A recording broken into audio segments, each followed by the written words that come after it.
Welcome to the January 2023 Town Hall for Recovery Dharma Global. This town halls generally are hosted by the Events Committee of Recovery Dharma.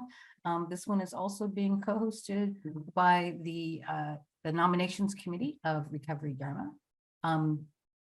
What we will be doing today is doing an overview of what the nomination process is going to look like for 2023. And then we'll just be talking about what it's like to be serving on the board, and what are some of the essential qualities that we all have and need and we find helpful, and what the experience is like. Then we'll end by having some time at the end. So we'll be going for an hour with that program. And then at the hour, we'll have some extra time for questions and answers. Basically, each section that we have, we'll have a speaker who talks for a couple of minutes. And then we've got different ways of folks to share their own experience. Sometimes it's whiteboard, sometimes it's breakout rooms. What we'll tend to do is invite 2 or 3 folks to share, and that way we get a flavor of what's happening throughout the community, but we can also move our agenda along. So what I want to do first is to share with you the site that we have set up. Let me share my screen here. Oh, hold on. I need to fix my screen here. There we go. Now.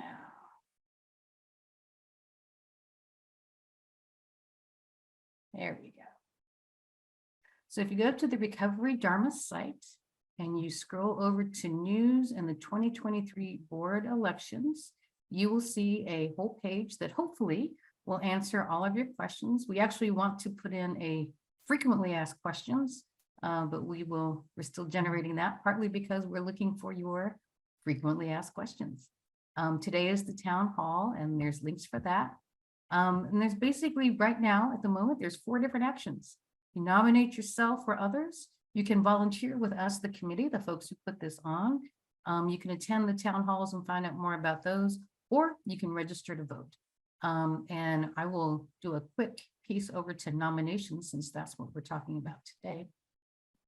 And the nomination form, we've got the job description, which is basically what we do as Recovery Dharma board members. The nomination form and a candidate questionnaire. The nomination form is pretty self-explanatory. Who is the person doing the nominating? It may be yourself, so you'd be filling this out twice, but if I'm decided to, just looking at some of the folks here who are on my screen. So if I'm nominating Stefan, I would put my name here under who's doing the nominating, and then I would put Stefan's contact information about who's being nominated, and then I would do a little bit of a narrative about what it is, why I think that Stefan would be a great board member. And I use Stefan partly because, just to let also folks know, that those of us who are members of the board or members of the nominating committee, one of the requirements for being on this committee is that we are not running for the board next year. So Stefan would be wonderful, but he's got other things to do, and he's holding it down in Southern California. So that's the nomination form. The candidate questionnaire is basically some questions that we will use to for just the logistics, right? What name do you want? What are your reasons for running for the board? Now, these narratives will be actually on these are the things that we'll put on the website. And of course, you can always change and edit, so it's not like a one and done, but that's what these narratives are for folks to put in what they want to be on their presentation on their page. And then here's the things that we really want to express the most completely, is that the values and skills that we really are looking for is that you've got local Recovery Dharma Sangha service. That's the most important thing. That you practice cultural humility. That's part of our diversity, equity, and inclusion and accessibility piece, is that we're all humble. We're all kind of bringing our own process to this, and looking towards and looking for the insights of others. You may be part of an affinity Sangha, which is the same as local Sangha. If you've got, and we're particularly looking for folks who are members of BIPOC, LGBTQIA, and others. We have others like mental health, women. So if you're part of those sanghas, those affinity sanghas, that's especially, you're especially encouraged to look into getting active with us. If you've got other experience with a nonprofit leadership or nonprofit board, that would be really helpful, not required. Geographic diversity, we want to be really clear about this one. It's not a representative board, so it's not like we have somebody who represents, like I'm in the Midwest. I don't represent the Midwest, but we want to make sure that we have a geographic diversity. So that's, definitely worldwide, Europe, Australia, right now, during the next session or during the next board, there'll be particularly openings for folks who are in the West, the Pacific time zone of the western part of the United States, in the Northeast, and in the mountain region. So those are other ways. And if you have some professional skills, one of the folks on our call today, or on our Zoom today, is Cindy, and she has brought a plethora of treasury and accounting skills. So if you've got a certain set of skills that would be helpful for the running of a nonprofit, then come and join us. And also, we want to encourage you, if you're not interested or you're not sure if you want to actually run for the board, we've got lots of volunteers who do all of these same things. If you are interested in finding out more, you can go to, let me go up here, get started to the volunteer page of Recovery Dharma Global. And basically all of these different sections are our different activities. There are our different committees and some of the activities that we do under each one. And if you have any questions about any of this, you can always go to contact us through our contact form on the website, or just email info@recoverydharmaglobal.org. So that is the logistics. That's the how do you find out more? How do you read something? And how do you get the job? How do you find out about what the job description is, and how do you apply, and how do you nominate? What we're going to do now is we're going to move through a lot more, which is more important, which is why. Why are we all here? So I am going to turn the next section over to Ben, who will talk to us for about 10 minutes. So thanks. I cut into your time a little bit, a couple of minutes there. Sorry about that, Ben. Yeah, I'll hold that against you forever. But thank you, everybody, for being here. Really, really grateful to be here. And my effort here is going to be a part of the nominations committee. And like Chris said, I'm just going to be talking about, what really drew me to Recovery Dharma and volunteering with Recovery Dharma Global. So I won't give you a full history of my point to discovering my recovery path, but it was pretty bad. I got to a point where I had to make a decision, right, which way my life was going to go, and I made the decision to seek help and go on this journey. So I went to IOP, I went to Betty Ford, and it was really good. I definitely enjoyed that program, but it took me a minute to realize I was going to need a program after that. And I had some good people. My counselor kind of recommended to go check out different programs, and every one that I had tried really wasn't sticking. I didn't have a good experience, or what have you. And I started to get kind of frustrated about why I couldn't find something that really clicked. And then my counselor there actually recommended Recovery Dharma. And as I started talking to more people in my IOP group, turns out some of them were using it already as like a complement to their main program. So, I said, what the heck? And, I went to a couple of meetings. I'm in the Chicago area, and really just fell in love with it. What really stuck the first meeting was just the group meditation. That really presented something I had never done before. All my meditation practice prior had been personal, and it really gave me a feeling of being with people that were trying to do the same thing I was, right, which is simply trying to get better. And those meetings went and started going to a lot more virtually, and really got into it. So that happened. I've only been in this journey for probably a little over a year with Recovery Dharma. And last year I just took a chance and went to this Sangha Summit, which they had in Utah. And that was pretty nerve-wracking for me, I would say, because one of the realizations I've made in my journey here is I was compensating a lot in my social activities with substances, right? Wasn't really being myself or doing what I really wanted to do, you could say. So, I was kind of avoiding social settings when I stopped using, the things that were damaging my life. And I used it as like a challenge, really, to test myself, one, to see how I would do alone without, my issues, and two, to throw myself out there and try to be vulnerable and be honest. And those are two key words that really still stick with me, that Recovery Dharma is giving me, is the ability to be honest and vulnerable in a way I've never been before. And there's people on this call that were at the Sangha Summit that heard some of that in July last year. And that's some stuff I had never said to anybody. Some of it to my therapist, but I was BSing her for a while too. So this program's just been the light of my life for the past year, in the sense that it's given me honesty and vulnerability, not just in the program too. That's now translated outside of my life, and it's completely different than my life had been before I started this path. So,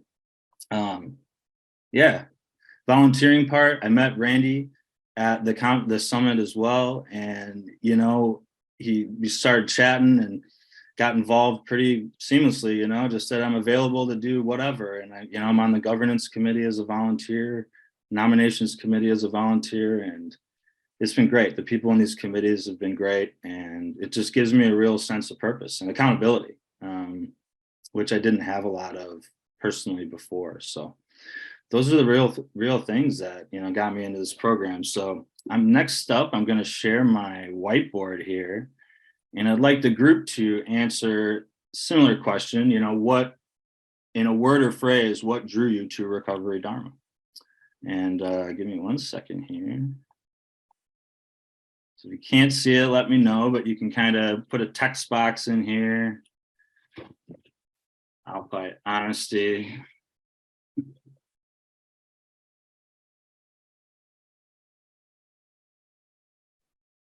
And just for those who are not haven't done the whiteboard before, you can put your message or thoughts in the chat as well.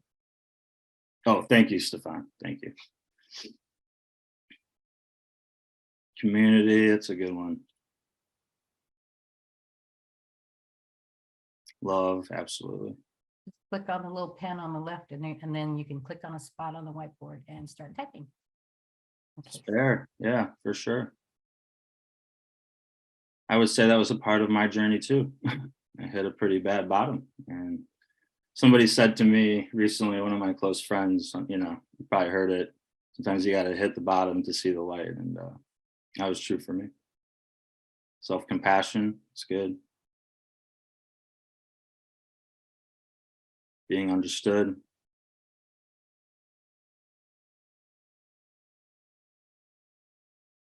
Health, I like that.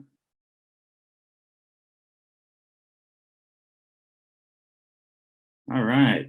So thank you so much, guys. These are great. I definitely like a lot of these answers. So I'm actually going to call on a couple of people that entered these answers so that you can share a little bit. It doesn't have to be long, but if you want to share a little bit about why you put that answer, and if you had anything else to share, that would be great. So I'll go ahead and pick the one that stuck out to me, which was despair. So if anybody who put that wants to share a little bit, that would be appreciated. Yeah, my name is Ray. I think I turned my camera on, and I hope my mic's on as well. Despair. Yeah, I was in a place where I had had some history in a 12-step type program, and it's easy to be critical sometimes about past things that maybe seems like they didn't work, but it was a part of my recovery. And I look back at that as seeing, I worked for a little bit, and some things did work and some things didn't work. But I was at a place where that was the feeling I had. I was total despair. I was in the brink of losing everything. And it was desperation that brought me to my first Buddhist related recovery group. And it was pretty painful, both physically and emotionally, but it turned out well worth it. I just kept going back because I did have that gift of desperation, as you may have heard before. And that just kept me going. It kept me interested, and it was so different in a lot of ways. The first thing I noticed is there wasn't a lot of war stories, and there was a lot of positivity and hope, and it just, I felt like I was being lifted up, like pulled out of the gutter, kind of. And yeah, I found a home there. Thanks for letting me share that. Yeah, thanks so much, Ray. It's good to see you again. And I know we're on a schedule here, so I think we're going to have to keep moving. So with that, let me get the whiteboard off here. And I'm going to introduce Stefan now, who's going to go do our next section. Next question. I think Daniel's next, actually. So yeah, Daniel, you're up. Hi, thanks, Ben. Thanks, Stefan. Hi, everyone. Yeah, Dan here. I am in Australia. I am in Victoria, which is a state at the bottom of the country, about an hour and a half north of Melbourne, which is our state's capital city. And I'm on the lands of the Dja Dja Wurrung people. So yeah, I am here to answer the question. I'll sort of riff a little bit on this question, and then I'll if people want to put their hands up, I might ask some people to share briefly on it as well. And so the question is, why is the work of Recovery Dharma Global important to me? So yeah, I thought it might be interesting for you guys to know a little bit about what's happening in Australia with Recovery Dharma. And I guess I'll talk a little bit about my history as well, because it's kind of interlinked, I guess. So I crawled back into recovery, crawled back in with, as it's already been said, enormous amounts of suffering. And after burning my life to the ground for the umpteenth time, about 10 years ago, and I came back in through 12-step, through NA, and I was quite resistant to do that, because I'd had a go at 12-step years before, and and it worked to a varying degree, but I wasn't running back to the rooms, let's say, but there was no other option. So I went in. I had a wonderful sponsor who but basically talked about, the language we would use, talked about Buddha nature being some sort of higher power. So finding, that you had your own capacity to heal, which was a bit radical in the 12-step fellowship that I was in. I started meditating every day, and a couple of years after that, I was introduced to the Dharma. So I sort of had a background of practice before I even heard about Buddhism. And in those couple of years, I did a lot of it on my own. I had some support, lots of support, but I did the meditation stuff on my own. And I had a lot of experiences that were pretty odd, like I remember I'd sort of sit down to meditate and I'd just start crying, water would just start falling out of my head, or I'd start shaking, all this kind of stuff. And I had nowhere to go to really talk to people about it. Anyway, a couple of years in, someone introduced me, an ex-partner introduced me to Jack Cornfield, and that led me to Ram Dass and Sharon Salzberg. And Joseph Goldstein and Tara Brock and Noah, Josh from whatever his name is, Josh, blah, blah. And it was a revelation, I was like, oh, these people are talking about the stuff that's already happened to me, and I just fell in love with the Dharma. And so I kind of continued on for a few years. And then one day I was online and I saw that there was this meeting, this, refuge recovery thing. I'm like, what the hell? And I saw that there were lots of meetings in the States, and there was one little meeting happening in Melbourne, my hometown. And I happened to be working at the time. I was in a different state, traveling for work.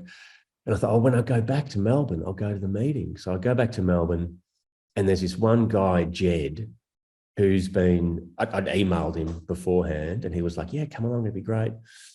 And he'd been running this meeting for maybe 6 months by the time that I went to it. And he'd been doing it primarily on his own for 6 months with no one showing up.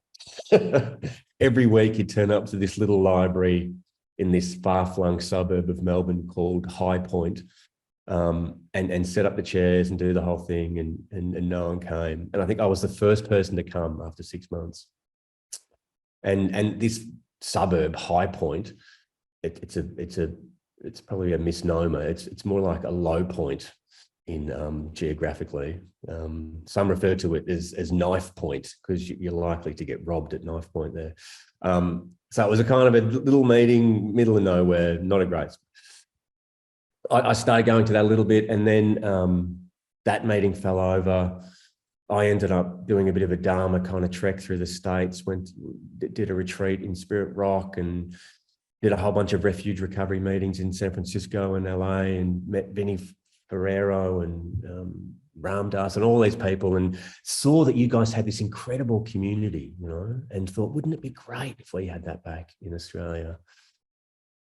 So I came back and we started a refuge recovery meeting in Melbourne, and we'd have about 2 or 3 people coming. When the split happened, we decided to become Recovery Dharma, and we've ticked along, but we struggle here, like we got meetings on 2 a week on a Monday and Friday. I'll put a bit of a link in there, or a bit of a time conversion for you guys if you want to come along, but it's basically midnight for you, midnight or 3 a.m, depending if you're on the East Coast or the West Coast.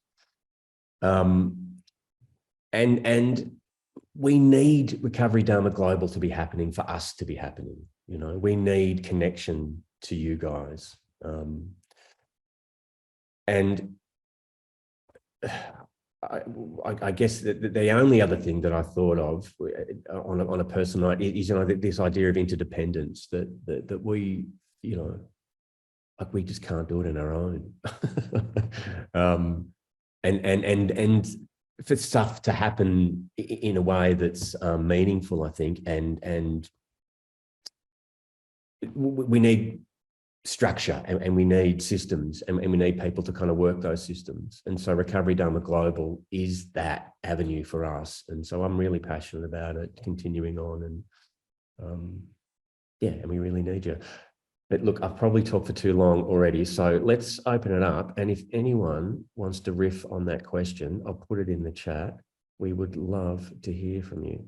Okay, so just again, the question is, why is the work of Recovery Dharma Global important to me? But yeah, you can talk about, whatever, I suppose. Who wants to share for a couple of minutes? Anyone? This is Dom. I'll share if I may.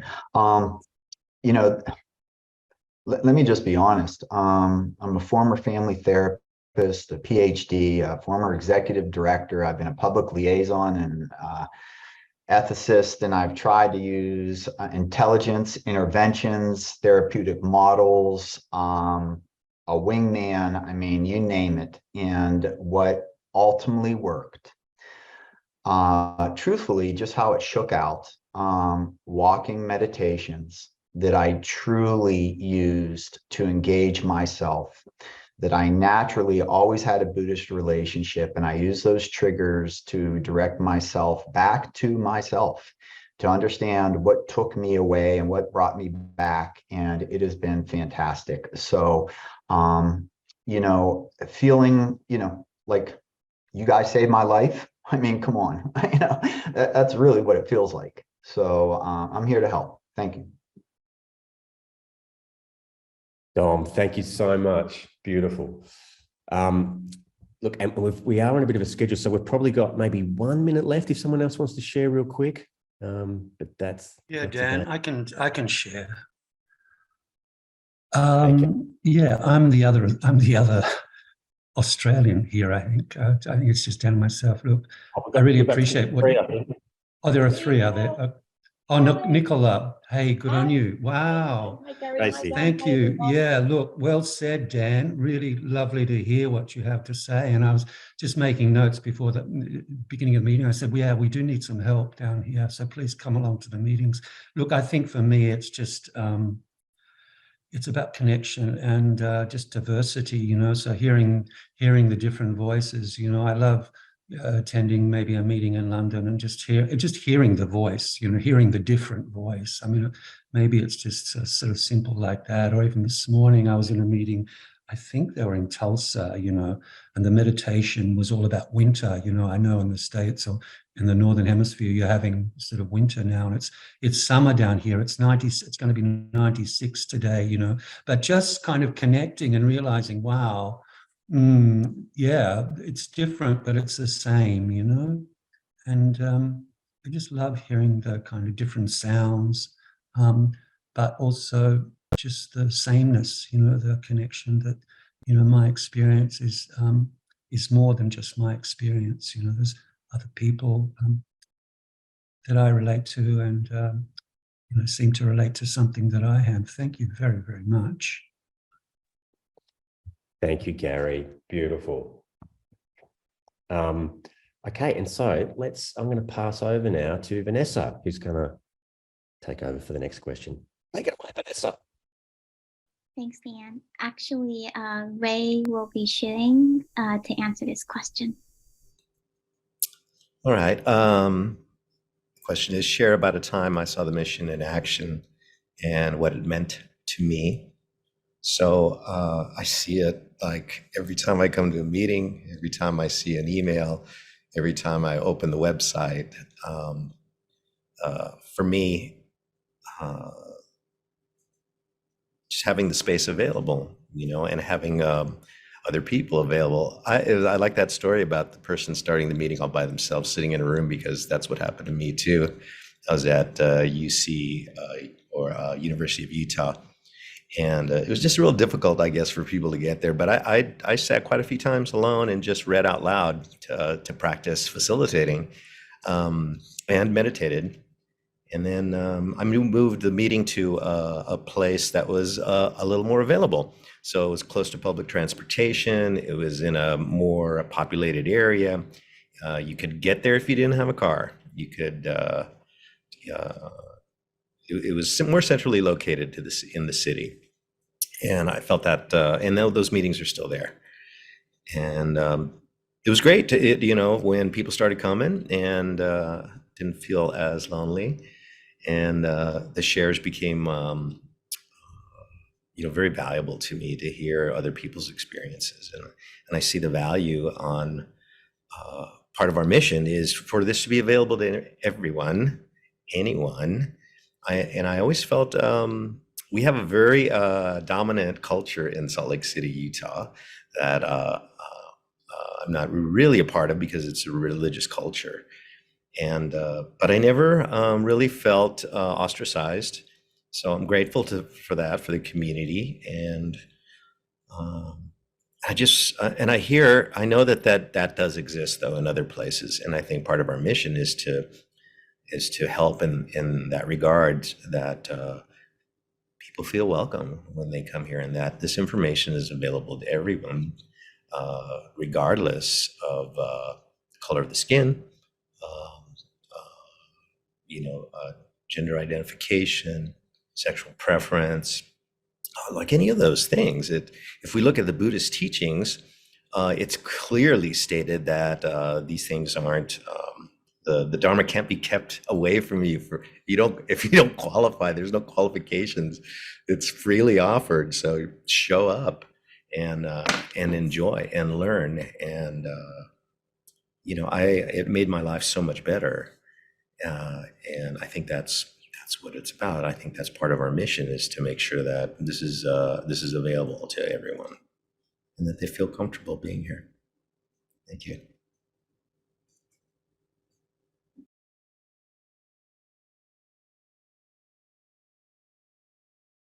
Oh, I guess we have a moment to open this up to anyone who wants to maybe comment on this issue. Go ahead. We I can will. set it for you, and you can announce it. Chris, I think we're having a breakout room. Okay, so we will have a breakout room, and are we including the host in the breakout rooms? Okay. So we will have a breakout room of about 3 people in each room. Can someone do the math for me? How many breakout rooms should we have? 10. 10, okay. And so if you could keep if in your group, if you can choose a timekeeper, about 2 to 3 minutes per person. Okay. And Chris will broadcast the question prompt into your breakout room. Okay. And you should see an invitation right now.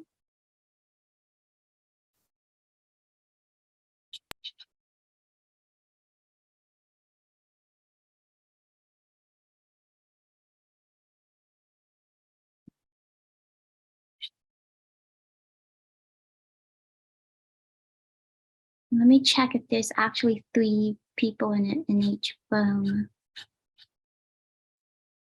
It's 2 rooms that don't. I'm gonna pop into one of them. Yeah, maybe someone as a host or co-host want to join the rooms that only have 2 people. I'll join room 10. Yeah, I was the only one in my room, so I came back. Which room is that? Let me see. Oh, The room room 4. I was in. Room 4. 4. So do we want to reassign her to somewhere else? Yeah, maybe we can put you in. Let's see. Wait. Well, maybe we can do a sharing here. This is our own breakout room. Let's do that. We'll do it quick. Yeah. But wait, I think we haven't broadcast the prompt yet. Let me do that now. This is like being back at the conference, seeing you guys. Salt Lake Can City. you guys sorry to interrupt. Can you make a broadcast message Yes, to all the rooms? Oh, I doing that right now. Maybe I didn't get. I'll send it again. Perfect. Thank you. Sini, do you see the broadcast now? I'll check in my room. Okay. Okay. I'll let you know if I don't, but probably. I think yes. Okay. I'm seeing multiple right now.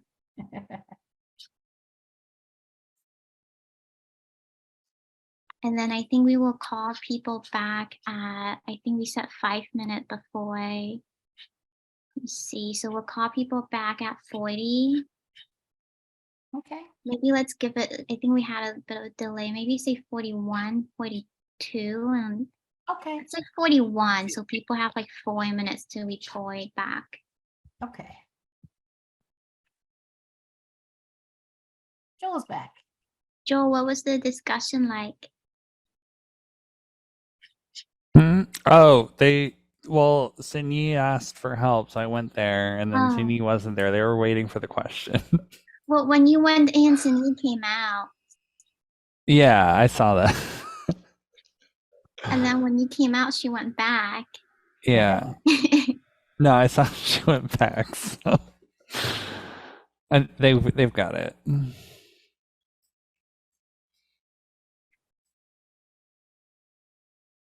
All right, so for us to just kind of do a quick check-in, what's the time that that you saw the mission in action?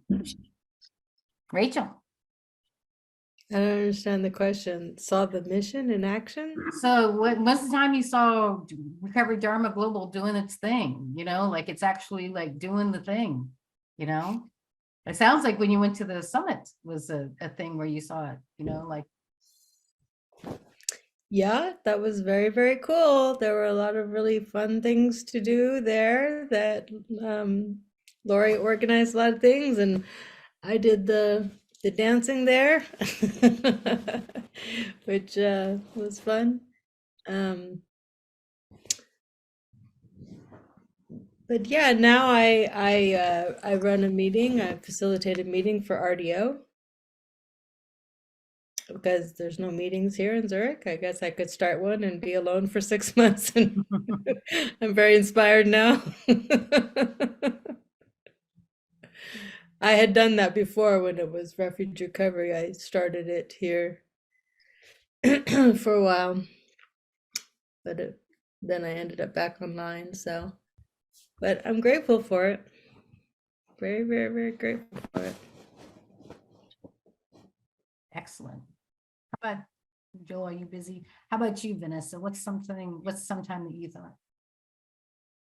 I think it's during the pandemic, and I just felt like a collective community when all the meetings moved online. So like meetings didn't dissolve just because they couldn't meet in person. Like it just moved online, and then it was kind of funny because like I was like hopping on to meetings everywhere, and then I saw that others were doing the same thing.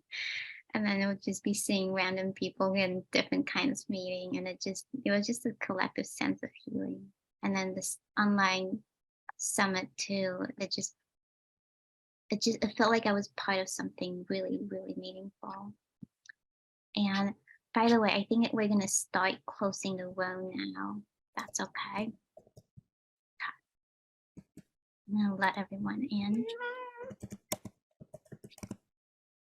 Chris, do you want to spend 60 seconds sharing? When folks come back? Like now, before? For me, the websites and the materials have been when I was able to access materials to get things going. So folks don't realize that for the online meetings, that's exactly what happened. I sat there for 6 months until the first person showed up. So it's the exact same experience online sometimes. But what it meant to me was to have the materials that I didn't have to like try to wing it on my own. I had the book, I had readings, I had those different things. Those are the things that meant a lot to me, to let me know that I wasn't on my own. So thank you.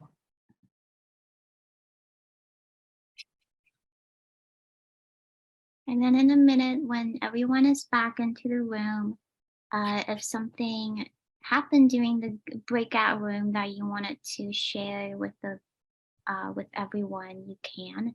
If you could raise your hand, and we're gonna choose. If you want to share, you can use the raise hand button, and then I will call on you. We might only have time for 2 people. I'm gonna go with Amanda. Hey, one of the things that happened in our group was that we weren't sure what was meant by the mission. So we spent some time looking at the website and trying to figure out what we were supposed to be talking about. So that's just some feedback. And having been on the board and had this come up at our last board meeting, I kind of, said, I think it's more about the Recovery Dharma Global, like what are we doing? How is that mission playing? How do you see that playing out? And so what I heard from the 2 other participants was the summit was a way that they saw it play out, sort of what RDG Global's mission is. And then another way was the book. and specifically having the book translated into Spanish, how important it is to have it in other languages. And then the other thing that came up was these town hall meetings, how they're a chance for people to sort of connect, because a lot of people, and also it was expressed that there's a lot of mystery about what it is RDG does. So when we have the summit, when we see what's happening with the book, when we have these town hall meetings, it helps to break down that mystery. Thank you, Amanda. And one burning desire. If you have a burning desire, you can, or if you just want to put in the chat.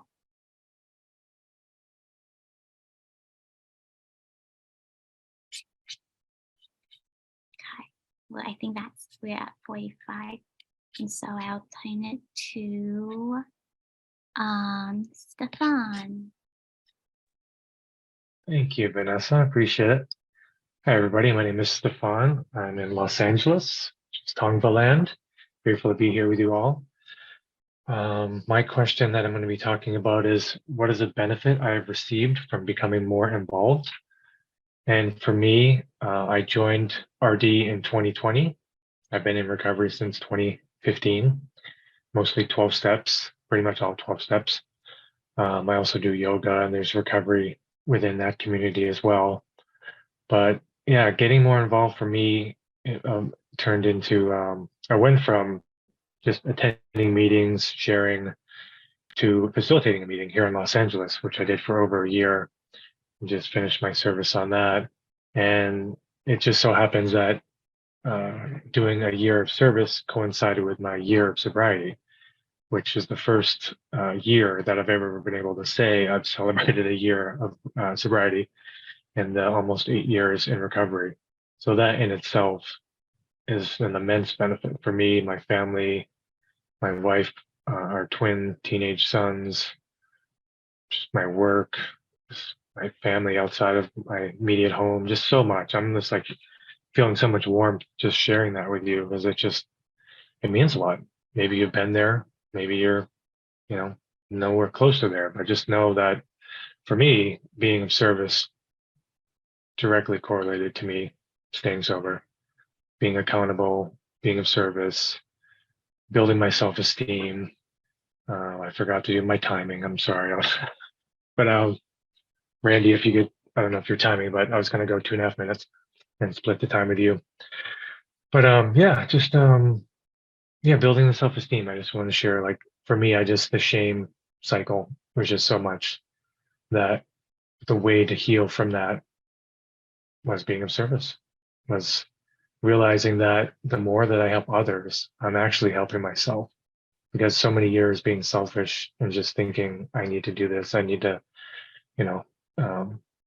self-harm or suffer, thinking that, oh, it was the answer, it was the solution. But no, it wasn't. It was addictive patterns and pain, and to myself and others. And I'm feeling a lot less pain nowadays. So I went from facilitating a meeting to organizing our first retreat post-COVID, which we had last month. And now I'm on the nominating committee global. So I feel the growth, I feel the expansion, not just in my recovery, but my whole life, my family. I lost 10 pounds this year. I mean, there's so many things that could go on and on. So I probably laughed and smiled more than I have in years. So many amazing things that it just lights me up to be here with all of you and to be of service to the community, to understand what RD Global was about. Before, I would just play meditations from the website and tell the group, well, you can go here for meditations and this and that. But now it's like, I feel more of a connection, getting to know people and being of service and just being more aware. And I think just the idea for me of feeling a sense of connection to the oneness of humanity, of life itself, just emanates through the mission and the work that RD Global is doing for, the world. I mean, for as far as we can reach and continue to grow. I'm so glad to be a part of it. I think I will pass my time to Randy. Thank you. Thank you, Stefan. Very well said. I couldn't agree with you more. I think my favorite part of the book is the part entitled Isolation and Connection. And I think my favorite line is the solution and the way to get the solution are one and the same. And I've found that to be true in my own recovery. The beautiful thing about service is that I have to connect with other people in order to do it. And that allows me to tap into this inner kindness, this Buddha nature. I read a book years ago by Bessel van der Kolk, The Body Keeps the Score, and it said, in cases of trauma, and what is addiction other than trauma, right? The best outcomes come for the people who actively attack the trauma and walk into the fear and overcome it. And through helping others in recovery, I'm helping myself, and through helping myself, I'm available to help others. And it becomes this beautiful, like Ouroboros of healing. From the perspective of a board member, I also want to say that when you become a board member of Recovery Dharma Global, you get a second Sangha. You get a second group of people who you can be vulnerable with, who you can be authentic with, who will give you acceptance and support without judgment. And that's a beautiful thing, obviously, to have these connections now, not only locally in Birmingham, where I'm located physically, but also throughout the world through working with Recovery Dharma Global, having wise friends that I can call upon and visit in person once a year at the Sangha Summit is truly a beautiful thing. So I appreciate the question and what everyone shared here today. And that's all I've got. Thank you so much, Randy. Thank you for your service and for sharing. So yeah, we do have a few more minutes here. So if you want to pop open the whiteboard, and also we have if you'd like to put information in the chat, we'd love to hear your thoughts on what is a benefit you've received from becoming more involved.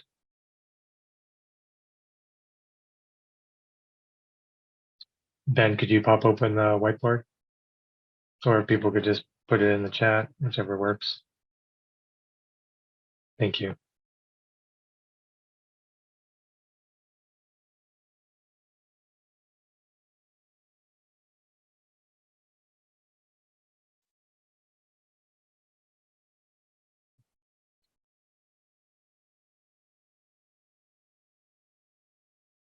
Resources, dignity, yes, beautiful. Thank you for sharing. Open healing. Met needs for contribution, participation, learning, discovery, dignity and self-respect. Worldwide community, amazing. Consistent practice, yes. Trust, accountability, yes. Community and understanding, growth. Incredible. If anybody wants to share their voice, you can raise your hand. We'll just give a few more seconds here for people to do on the board and in the chat. And if somebody would like to share, that'd be great. Lots of wise friends, beautiful.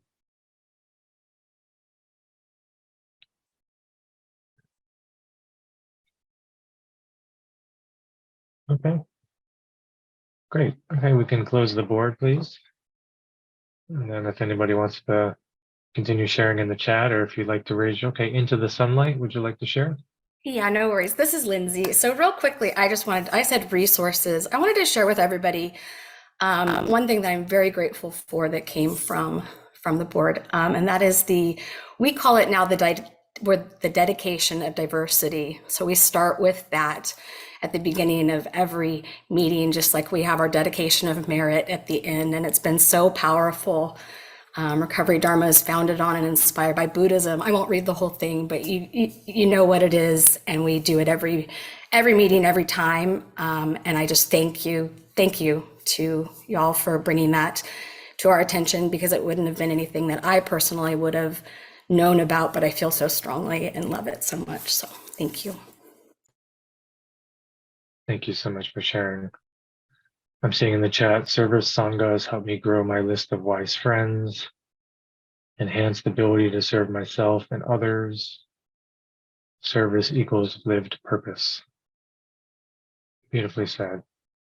We got about a minute left of this part. If anybody else wants to chime in with a little burning desire or just something to finish it off. I had wrote in my notes, I wanted to share this, so I will now. But speaking of dedication to merit, I just love the part about the ending where it's, less suffering and more safety in this world.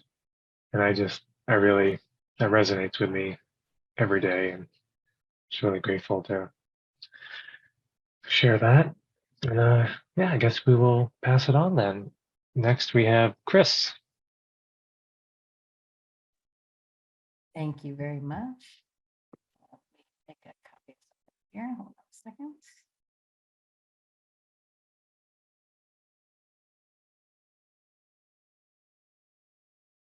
So after all of this love fest, what do we do now? What's next? And so that's where all of this leads to, is what are the different ways that we can all contribute towards this international movement, this international community, and make sure that it not only is it there for our own local Sangha or affinity Sangha, but also for the everyone else. And so, as we mentioned, this particular town hall and this season is about our biannual, is that the right word? Every 2 years, nomination and election process for the board of directors. So we have a total of, I think, 12 folks on the board. And this year we're going to have 7 or 8 slots that are open for nomination and election. So if you or somebody you know, or you're curious, you think somebody would be great, whether it's you or somebody else, then you can go to the Recovery Dharma site, and I'll show you that in a second again, and nominate yourself or someone else. You can also, there's other alternatives as well. This is the season that we're in, and that's what we're highlighting, but it's not the only way to get involved. You can also just volunteer with the board. You can make a financial contribution, and all of the work that you do in your local Sangha, sharing that with the greater Sangha as well. If you've come up with a resource, letting other folks know. Folks like Portland have had online workshops that they've opened up to other folks around the globe to attend. Attending the next town hall, which is a day-long event. Those are all ways to get involved. And what I want to do now is I want to share my screen, and I want to go through in a little bit more detail. Oops, hold on a second. I want to go through in a little bit more detail some of the actual work that we do that helps keep this all going. So this is the volunteer page. So if you wanted to just volunteer, you go to the volunteer page, check some of these off, and we'll reach back out to you. But it's also the work of the board. Each of these committees is led by a board member, basically, and then to hopefully get the work done, since we are currently an all-volunteer organization. So of course, we've got administration, making sure our library of documents is in order, making sure that our information and technology like Zoom and other things are up and going, and making sure that we take our notes, publish them for our meetings so that we can be transparent.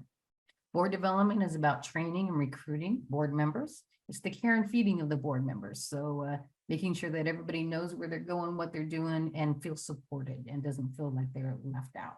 That's the goal, and so that's what we work towards. Communications is the website. Social media, we need folks that know graphic art, website development. And then what we're trying to do, the system that we work with, is if somebody has something that they would really like to present as Recovery Dharma literature, we've got a whole review process to make sure that it's in line with our vision, with our commitment to diversity, equity, and inclusion. And of course, with all of that is database management, because one of the things that we do is we keep that international list. Events organizes the Sangha Summit and town halls like this. Finance committee, make sure that we are fiduciarily on target and compliant and transparent. Fund development. This is a version of fund development. Fund development is really making sure that we have all of the resources that we need to make sure that this core organization, that this nonprofit, can meet its mission. And its mission is to make sure that the list is out there, that the websites, that there's literature, and that folks feel supported. And whether it is a financial money donation or it is time and energy, it's pulling together and finding a way to reach out and knit all of us together so that we can do this collaboratively. Governance makes sure that we're in compliance with all of our legal things, making sure that our bylaws meet the needs that we have, and making sure that we're in compliance with all of the different legal things that are required for a nonprofit. IDEA means inclusion, diversity, equity, and accessibility, making sure that we are living up to and manifesting and taking concrete action around our commitment on diversity. And then other ones is memberships and board candidates. Those are still in development. So I'm just gonna put those on the side. Again, trying to make sure that our membership lists are full and accurate. And then running for the board, so that in addition to those particular topics and particular things, the things that board members do is make sure that we attend the board meetings so that we can make decisions together, chair or serve on one of these committees, make sure that the organization has sufficient resources, and make sure that it meets the mission of the community, that it meets the needs. And so that's basically what we do as the board. Those are the things, those are the projects that we work on, and this is the way that we do it. We do it as a community, and we try to make sure that the community, or that the organization, is accountable to the community, because the board is us. So as several folks shared, we all just started out maybe attending or starting a meeting at, for 6 months on our own. And the next thing we know, here we are hosting a national thing. So the other piece to know about this is that this board has been really great about being dedicated to and ensuring that we're working on, and we're making sure that we highlight that everyone gets training, that we're not just out there on our own. So we've engaged a couple of consultants, we've had a couple of board trainings. And so that's another piece, is to learn some of the stuff that you may, if you don't know, about how to run a board in a healthy way. So that is our presentation. Hey, look at that, 5:01. Hey. What we're gonna do now is we have Tracy. Is Tracy with us, Dan? Is Tracy with us? Okay, so Tracy, Yes, you I can am. unmute yourself, and you are into the sunlight. That's you. Maybe no. So Tracy's going to do our dedication of merit, and then we'll stop the recording, and we'll leave it open for casual conversation and questions and answers. Go ahead, Tracy. Thank you. Thank you for the opportunity to read the dedication of merit. It's one of my favourite parts of the meetings. Refuge does not arise in a particular place, but in the space within the goodness of our hearts. When this space is imbued with wisdom, respect, and love, we call it Sangha. We hope that the pain of addiction, trauma, and feeling apart actually leads us back towards the heart, and that we might understand compassion, wisdom, and change ever more deeply. As we have learned from practice, great pain does not erase goodness, but in fact informs it. May we make the best use of our practice and whatever freedom arises from our efforts here today. And may this be a cause and condition for less suffering and more safety in our world.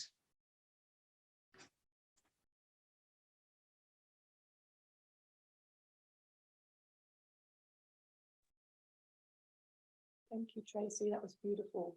Thank you, everyone.